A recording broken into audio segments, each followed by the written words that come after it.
Welcome back to the Montana Minute. I'm your host, Zach Reamer.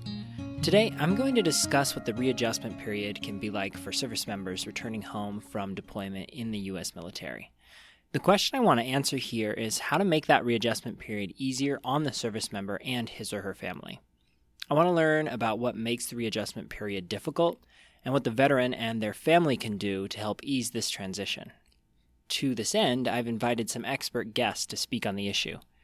My first guest is actually a couple, Delaine and Terry. Both are veterans, and they spoke to me about their first-hand experience of being a family and working through the hardships of returning home after deployment. I'm Delaine Mackey. I met Terry when I was home in Florida on spring break. I was going to school in New York, and he was stationed there. Yeah. I'm Terry, and we met in Florida, and we got married shortly after, and Delaine was in the Army and I was in the Air Force, so the Air Force was more sensitive to what they call a joint spouse assignment. So I asked her if she could get stationed in Germany, and she could, so she traded somebody orders, and she got to Germany, and then I followed a few months later to Rhein-Main Air Base in Germany. We had 5 kids, and we spent 20 years in the Air Force. And then we've been retired and back in Montana for several years. Now, I wanted to begin by learning what the experience was like for them and some of the difficulties they experienced when Terry would return home. So you kind of had all of a sudden a house to yourself and 3 kids, 4 kids, 5 kids to take care of. Yeah. Yeah. And so things would change pretty drastically, I have to say.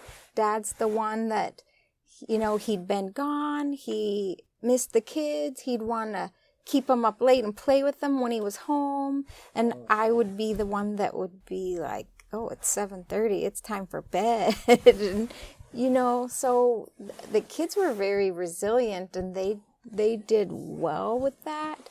But it probably would have been easier if we had talked about it more and figured out, let's have some continuity so life isn't totally different when Dad's home and when he's gone. Because you've kind of got this normal, so to speak, quote unquote. Yeah, So normal, we have a right? normal when I'm home, and then we have a normal that develops that Delaine institutes, and then I come back and change it, everything, and so it's always turmoil, really, in a lot of ways. So I'm wondering if, when you first get home, is there kind of this honeymoon period and everybody's real happy and you're back? And depending on how long I was gone, depending on everything, depending on a lot of factors is how long that would last, how committed maybe we were to making it, helping it last, and not trying to get back into a routine quickly, but enjoying. But so you kind of want to savor that moment, that honeymoon period for a little while. But it must be hard, like you were saying. All of a sudden, the rules are different, and everybody wants to stay up late. And so it's always just turmoil, always constant changes. And I just think when we first got married, I was very type A, very organized, very it had to be my way. And, that kind of goes out the window. It goes out the window anyway when you have kids, especially when you it depends on your kids. Some people say with the first one, but definitely by the time we had 3, it was just chaos, most of the time. For another perspective, I turned to Meaghan Lee-Moriarity, a social worker at the Vet Center in Missoula, Montana, where she works not only with veteran service members, but also their families. Yeah, so, I've been working in the field of social work since 2001 and have worked primarily with people affected by trauma. I'm from out east and have a master's degree in social work, clinical social work from Boston College. And I had been working previously for the VA while in Boston and got a job with the VA and have primarily specialized in working with combat veterans who've been affected by combat trauma as well as military sexual trauma. And I also have specialty certifications in marriage and family counseling as well as addiction counseling. Meaghan wanted to work with veterans because her family has a history of service. Both of her grandfathers served in World War II, and her father served nearly 20 years in the Navy. She said she wanted to give back because her grandfather struggled with reintegration after serving the entirety of the campaign in the South Pacific. The generational impact that resulted from his trauma affected her family, and it inspired her to work with veterans and improve upon the care that her grandfather had received. She told me that stories like Terry and Delaine's are common. Yeah, I think you'll hear a lot of partners say, when my loved one was overseas and deploying, I, ran the family. I was in charge of all the different roles that kind of occur within families, and child rearing and finances, and there's sort of a way to cope with that as the deployment is kind of a system of routine and just kind of getting through that. Often there's a lot of different social support networks that get them through the deployment and that sort of thing. And so that can make it kind of difficult for a returning active duty member to come back into the family system and kind of reestablish their roles. And I think I hear a lot of couples, struggling with that. And then also I think I've heard so many veterans say, I came back and I didn't feel like I could communicate, nor did I want to communicate what had happened on deployment, because I didn't want to in some way kind of taint my family. I wanted to protect them and shield them from the experiences that I had and the atrocities that I saw. And so kind of keeping those secrets or keeping that information inward, which is pretty profound information, can really create, I hear this a lot, emotional distance within the couple. And so you'll hear a lot of couples talk about sort of this loss. Spouses will talk about this loss of this person who they married or who they were in a relationship with, because their spirit is kind of different, their energy is different. And then for a lot of veterans, they're dealing with, the stress of maybe either getting out of the military or maybe preparing for another deployment. And so there's no real opportunity to kind of let your guard down and kind of deal with these issues, because you kind of have to be resilient enough to kind of go back and face them again. And so that, again, can be really just a challenge emotionally to compartmentalize everything. So, if you're thinking like I am by now, reintegration is not simple. Not only is the routine of the family interrupted, but the returning service member has been impacted by what they've experienced, and they want to protect their families from that. This came up with Delaine when she was speaking to me about what Terry's first return home was like. So, you were deployed in a different country, and you were also in a different country. Neither of you are near your other family or support systems necessarily that you can lean on. I imagine that'd be very, very difficult. I was still in the Army then, though, so I had coworkers, and everybody could watch CNN. We had CNN over there in Germany. We didn't have much else, but we could kind of follow the news, so I had an idea of where he was and what he was doing, and it wasn't a long deployment, and that I think helped. But then he was able to come visit, and he was having nightmares. So that was, it was really our first time even in our home together after being married, and here he's having nightmares in the night, and I didn't know if that was normal for him or not. And I remember not long after that, our son was born. He'd finally come over and was there permanently. I remember we were walking down the street one day, and he was pushing the baby in the stroller, and I just said, "What are you thinking about?" He's looking way down the road, like 1,000 yards. And he said, "I was looking at that car, and I was thinking what I would do if that car just started speeding towards us."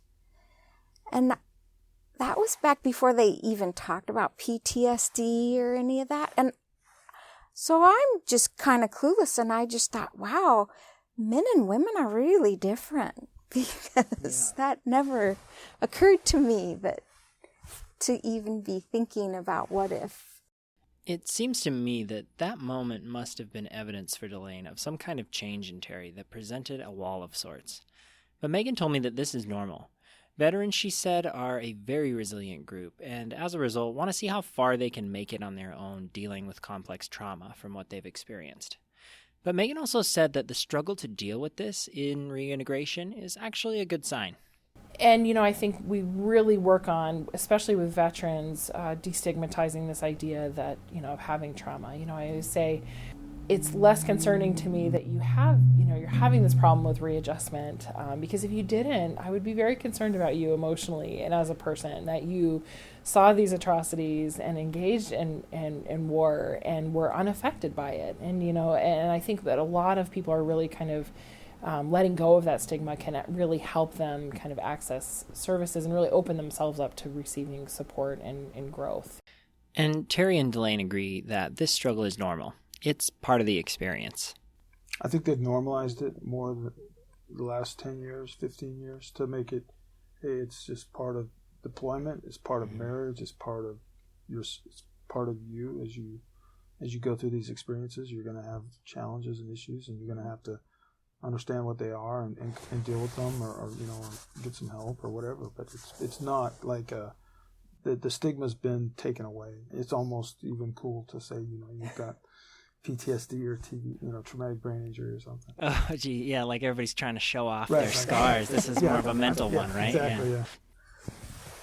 Well, I think both of us are just incredibly independent people, and that's not really a good thing. I mean, you need friends, and you need each other. And so whenever you get those crazy moods where you're like, I would be better off on my own, I don't need you, that's just not. I think it's just good life skills too. We have to, no matter what we go through, we have to remain vulnerable to be really, healthy and happy in our lives. Right. So we have to be able to weave through the barriers and the experiences and figure out where we're at. If we're in a combat environment, then we have to be hyper vigilant and and be a certain way. But then when you're home, it's hard to turn that switch off. And I know people, everybody has a hard time with it, but you have to realize that that's when you have to somehow find a way to come back and open up, be vulnerable, be yourself again and stuff. But I think that's the key to life, finding some happiness in your life, some joy. You have to expose that side of yourself and live that side of it. So, as you heard from Terry, just because it's normal doesn't mean that it's easy. Meaghan will also tell you that it's difficult for families. We know that, and it's pretty apparent, and there's a fair amount of research that's being done on this through the National Center for PTSD, but that family members with a loved one who has complex trauma really also go through their own kind of secondary traumatization and experience, depression and changes in mood and energy and sort of outlook on life, insomnia, and all these sort of health-related issues that we would see in somebody who's experienced trauma directly. And so it's important to get those individuals in here talking to one another and building that community. And I think we've found that once we've provided that opportunity to build that community, people become more resilient. They realize they're not alone in that. I also see a lot of spouses grieving their loved one, so their loved one is physically back, but just mentally and emotionally have changed. And so, especially with families who maybe knew one another before deployment and now have gone through these various changes through several deployments and possible trauma exposure, that there's a lot of grief. And so I always talk to families about it's not a returning back to how you were, it's going to be something new. And it's going to be sort of this mixture of what was in the past and sort of as we move forward, the strength that you will be developing. And so I think I see families get stuck quite a bit when they keep trying to return to what was before, and I think and individuals as well. And I think once people can sort of let that go and develop something new, they do much better in the healing process. So what is the way forward in that healing process? As Terry will tell you here, it's about getting better after each experience. As you go through a deployment cycle, then you learn something every time. It's just like anything in marriage, right? So you learn, geez, I didn't really need to maybe have those expectations when I got home right up front, or that wasn't. Right. And it's just typical communication and commitment are the big two things, I think. I really, my biggest impression of this right where we're at right now is just to say that having a family and being married in the military is very normal, like any other. But there's having that military commitment and being deployed adds just another wrinkle to the whole thing that makes it even more challenging than staying married, raising kids and all that. But it's very, very much like just normal marriage, but it's just that extra wrinkle. But trying to work through things because everybody's got in their own mind, just like anything, how it's supposed to be, and then what's not that way. Why is it not that way? And then do you look at yourself, or do you try to communicate those issues, or how do you deal with those challenges that when things aren't the way you think they should be? I think that's where we were, and we just kind of grew through it. And you'd say each time you came back, you got a little bit better. Well, I think you can choose to get better, or you can move farther away. And I think we chose to get better. I think she chose to get better. I really thought he was the one that really made all the difference, actually. So, as you just heard, sharing the credit might have something to do with it. But we also heard from Terry two perspectives here. Commitment, that long-term approach, and communication, the staying present and thinking in the short term.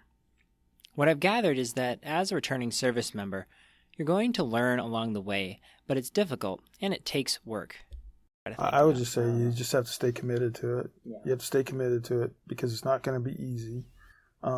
Transition to being alone and then coming back to a family is hard, because things are changing. She's changed everything to be able to cope and to be able to get by. And then you come back and you automatically want to change it back the way you want it. And so there's that friction there.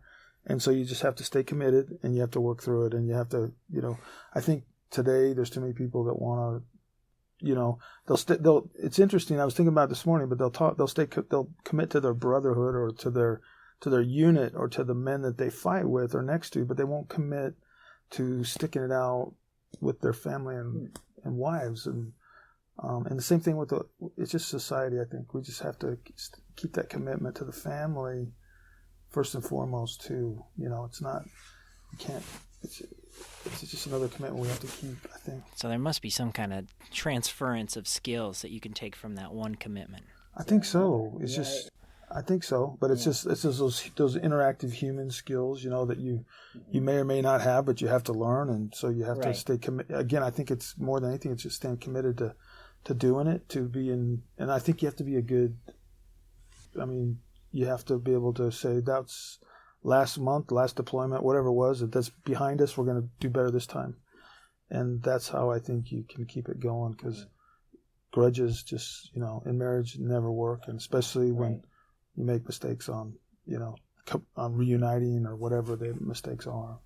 And here's more from Meaghan on that subject. Yeah, no, I think that we'll see a lot of veterans commit to the process, and I always tell people, if you want to get better, we have to do what's hardest, and whenever we're preparing to make change, whether it's with our health or weight or things like that, it's never easy, right? And it's going to probably feel like you're going backwards at times. It's going to feel like you're going backwards at times, and it might look like you're going backwards at times, but it's sort of the walking through that darkness that we have to get to the other side. And so I see that commitment quite a bit. I also see, in situations where we sometimes recommend maybe a veteran go to an inpatient or residential program, that willingness of the family member to say that I will let go of you for this period of time so that you can go get better, and I'll be right here when you get back. And I think that is also kind of another sign of that commitment, that we'll do whatever it takes, and I hear that quite a bit. Also, it's not pretty when trauma's sort of left out of control within someone, and they're just trying to kind of manage it with what's in their environment. It's often very hurtful. It appears emotionally neglectful, can cause a host of other sort of social problems, like legal issues and that kind of thing. And I've seen a huge commitment in families, spouses, and parents who stick with their veteran through those dark times, and I think that's pretty remarkable as well. So the question for me really arises of what that work looks like with kids. Meaghan has a story that really speaks to this being long-term work. And so we work with veterans on just trying to find sort of safe ways at first that they can tolerate to kind of reconnect with children. For example, I had a veteran who had done 3 deployments. His son was newly born when he went on his last deployment to Afghanistan. He was a Marine. And when he got back, he didn't know his son and really had to kind of form that attachment, but couldn't because he was struggling so much, particularly with the events of that last deployment. So he was drinking very heavily and really struggling. And I started meeting with him about 5 years after that deployment. maybe 3 years after the deployment. And his son at that point was 3, and they were just really struggling. He was just either not present in his son's life, or if his son became kind of rambunctious or, just really overly angry and controlling with his son. And he didn't like the parent that he was becoming. And so what we talked about at first was, well, why don't we just start playing? But even play was too hard for the veteran at the time. What we know about trauma is it sort of zaps our ability to be creative, and when we're really burdened by our trauma memories, it's really hard to be present with people. So we started just having him read to his son, and his son, he couldn't even tolerate his son being on his lap, so his son sat next to him, and we started there, and then we built on that, and then a few months later he could have his son on his lap, and then eventually they kind of worked on this gradually, and it took some time. And I think a lot of people, this takes a lot of time to heal from these traumas. They aren't one-time events. They're often very complex and multiple deployments and multiple exposures. And so healing also will take time. This didn't happen overnight. And so it took a while, but now he coaches his son's little league, team, which is really incredible. Yeah. And he's gotten a lot better. But those incremental steps, as small as they may seem, were really important. And the veteran really felt like he was making some forward movement. It just took longer than I think anybody expected, and so to really, I think you said it earlier, to kind of alter those expectations and with parenting, just finding those opportunities for connection. And I think so many family members can feel that way. What is wrong with me? Why am I not good enough? Why don't you love me anymore? One of the first things we say to families is, it's not about you. It really isn't about you. You're wonderful, but it's just this thing has kind of put a wall between the two of you. But I think it can feel like that when you're in relationship with somebody who's dealing with complex trauma. I can feel that it is about you, that you aren't good enough or not lovable. And I think that that's something we really work to dispel. So Meaghan has a book recommendation here written by a combat veteran, and it's called Why Is Dad So Mad? She told me she finds the book really helpful for building some language around this subject for kids in a developmentally appropriate way, and that kids of all ages have identified with this book. I'll be sure to include a link in the description of this episode if you want to check it out for yourself. Now, Delaine also told me a story about how this lifestyle can impact your kids. So maybe we can talk a little bit about the kids. I don't know how they take usually that transition back home, or what things did they bring to the table. I imagine having some joyful, bouncing little bundles around the house was pretty nice at times, but then also a little bit hectic at times. Well, the second deployment was right after Christmas, or was it before Christmas? They were always before Christmas, I think. From 9/11, you mean? No. No, that was like in Our January. son was 7 months old, and actually, First Gulf War. I had gone to church, and I came home from church. He'd had to go to work. I came home from church, and there was a note saying, "I'm gone." And I burst into tears, and I was holding the baby, and he just looked at me, and he just had this, like he understood. And I just had to pull it together for him, because I could tell that he was upset at me being upset. And so, as hard as it was to be alone taking care of this child, in a way, I think it helped, because I had this routine and I had this other person that kept me occupied and kept me kind of grounded. And he actually did get to come home and say goodbye before he left. But I will never forget that moment where you don't think a 7-month-old baby understands very much, but I could tell that he did. So they understand a lot, but they're also very resilient and just incredibly resilient. And the amazing thing is that our 2 oldest went on to join the military.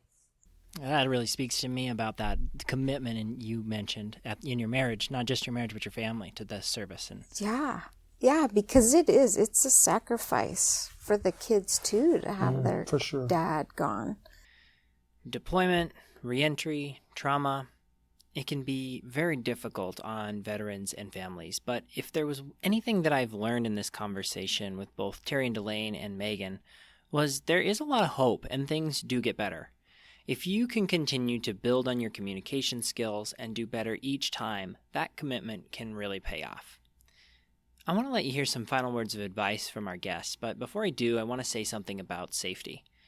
Sometimes it turns out that the best outcome is to part ways, and that is especially true if one partner feels unsafe, mistreated, or abused within the marriage. Making a partnership work is going to be difficult, but if it is unsafe, then there is no shame in walking away. If you do feel safe in your marriage and you want to make things work, that's where all of this advice applies. So with that, let's hear a few words of wisdom to take us to a conclusion. Yeah, I think we try to meet people where they're at, and we never want to force someone to open it up. But I always tell people, wherever you go, you will follow. That we talk about it. I've had a lot of veterans over the years describe this as sort of like Pandora's box. And sometimes it takes a lot of effort to keep that box closed and shut tightly. And that energy and that effort could be used to other places in your life. It could be used spending time with your kids or family. And I think one of the things about trauma is we want to avoid it. And so we will go out of our way to create an environment in which we can avoid it. But then the sacrifice is that you're missing out on opportunity for growth and development in your life. And so going back to what I said earlier about doing what's hardest, that our job is to really help people unpack that box, and that you're not alone in doing that. And we would never leave you alone in doing that. And that it is possible to unpack that in a way that's not going to derail you or your family. And that at the end of the day, if you didn't have to lug this around all of the time, you might have opportunity for growth in other ways that you can't imagine right now. Another thing too is a lot of veterans are very afraid to sort of let go of that past, because it's a very sacred part of their life. And I always talk about you're never going to let go of it, right? It's always very important to you. It shaped you. These experiences have made you the person you are. But maybe they don't need to do all the leading and walking and talking for you. They just need to be a part of you. And so we talk a lot about that it's just sort of changing the role maybe these experiences have in your life. That's, I think, great. I hope that you often hear, this feeling of lightness, after a certain amount of time. Yeah. Getting some help with unpacking that box. Yeah, I think it's really important. I think we'll find that a lot of veterans, especially they move to Montana for the rural nature of Montana and to kind of escape. And so we'll see a lot of people, and this addresses, just with family members as well, we see a lot of people living in isolation. And one of the first tasks that we think is, kind of very valuable in trauma work is really that developing those relationships to kind of help you through those times. And so we almost always encourage some sort of support network right away. And whether it be at first, it might just be with your therapist, and then maybe extending that to a group, or then maybe recreational opportunities or volunteer options, in the community. And so we really know that people heal better from trauma when they have those relationships and that support. And I think a lot of people, when they come in, they don't want that. They want to isolate and they want to avoid. And I think being with other people who've maybe been through similar experiences, the thought is it's going to exacerbate my own problems, right? Or people won't understand what I've been through. And so we really try to dispel that myth, because what we know is that people do better when they are in relationships while they're working through this. And so relationships are very valuable to one's growth from trauma. And I always encourage spouses to stick with it, that you can be a huge vehicle for change. And we've seen a lot of marriages deepen and grow through this experience of healing. And so their relationships are very valuable, even when maybe the person who's been impacted by trauma is not displaying that. Maybe they're very emotionally kind of vacant or not present, or pushing you away more directly through anger and that kind of thing. But you are very important. And I think a lot of spouses need to hear that, and partners need to hear that. And let's hear from Terry and Delaine again, who through more than 25 years of marriage, 20 years in the service, and a handful of deployments and 5 kids, have the benefit of a long-term perspective after many opportunities to correct mistakes and learn from one another. They're here to tell us that it can all be worth it. Well, I think if I was going to speak to myself, my 28 years ago self, I would say don't be afraid. You cannot let fear control you. And too many times my motivation was fear. I was afraid that my kids weren't going to turn out right. And so I was overly harsh in my parenting. You know, you just really need to be mindful of what is going on in your mind. And if it's fear, root it out, because you have to have faith. You have to have faith in each other. You have to have faith in your children that they're going to blossom and develop, and because they do in spite of you. Yeah, and I think probably the greatest thing that helped me along the way was friends who had older children who, when he was away and I didn't have him as a sounding board, would say, your kids are fine, your kids are normal. Because I honestly did not know what to do with an 8-year-old boy that was bouncing off the walls. Yeah. He would really get upset when his dad was gone. The girls were more mellow, but our son, our oldest, really struggled. And so those times were really hard for the two of us when Dad was gone. But they got better once I got beyond that fear of, what do I do with this child? And is he going to be okay? And just had some faith that, he was just a normal kid. And I try to put the quotes around normal, what's normal these days or ever before. And who knows what kind of value your kids could pull into their lives from that experience that so many other kids growing up without ever moving anywhere. True. That's a good point. The way you look at things is so important. Sure. Just like, the only thing I would say to end this would be that I appreciate what Delaine says and everything a lot, and that I think we always, as a spouse, as a father, anybody, you have to give always the person that you are with or that you are working, your relationship, give them the benefit of the doubt more than not. And that's what I've kind of learned through her, is that you have to be that way. And that goes with forgiveness and everything else. Give them the benefit of the doubt. You don't know somebody's heart. You don't know their intentions. And always assume that they're good. Makes a difference. I have one last thing, too. Please share. The rewards don't come for a long time. They don't, little ones, yes, but I don't really remember being thanked for being their mom until after they left home. So that's when they start writing these sweet letters and thanking you for the times that you were mean,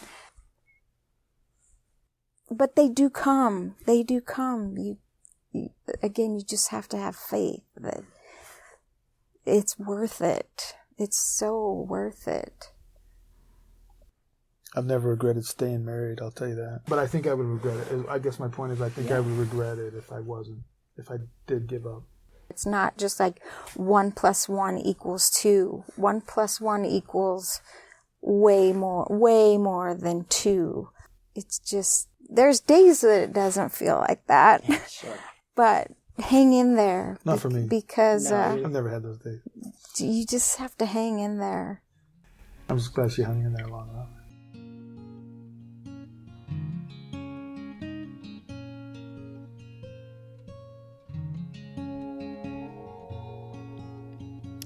Well, I just want to say thank you again to Meaghan Lee-Moriarity and the Missoula Vet Center for sharing your clinical expertise with me.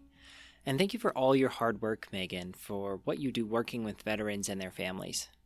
Meaghan told me that at the vet centers, they work to see veterans within 24 hours of them calling in. So if you're listening as a vet right now and you've been thinking about seeking some support, I would encourage you that now is the right time.